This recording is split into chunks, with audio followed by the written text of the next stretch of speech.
number 10, write this the rational number that does not have a reciprocal. मतलब यहाँ पे जो सेंटेंस दिए गए है उसका हमें आंसर देना है. First of all, the rational number that does not have a reciprocal. ऐसा रेशनल नंबर बताइए जिसका रेसिप्रोकल नहीं होता है.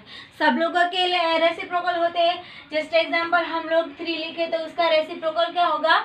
3/1, 1/3 सबके रेसिप्रोकल होते हैं. तो ऐसा कौन सा रेशनल नंबर है जिसका रेसिप्रोकल नहीं होता?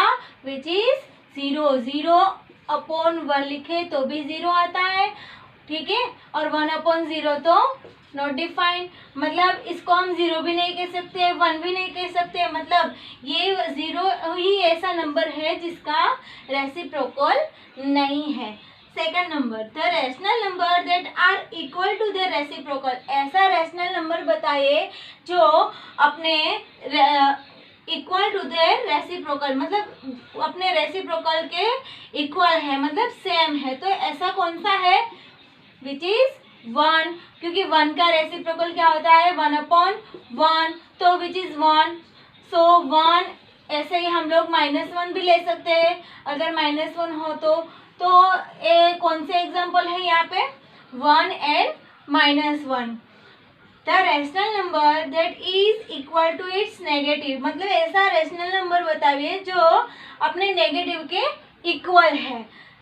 जस्ट एग्जाम्पल, हम लोग यहाँ पे -3 अगर ले लेते हैं तो इसका नेगेटिव यहाँ पे प्लस हो जाएगा. तो ऐसा तो कौन सा नंबर है जो अपने नेगेटिव के इक्वल हो सकता है? तो इट इज ऑल्सो भी 0, क्योंकि आप लोगों ने कहीं भी ऐसा दिखा है कि -0 दिया गया है?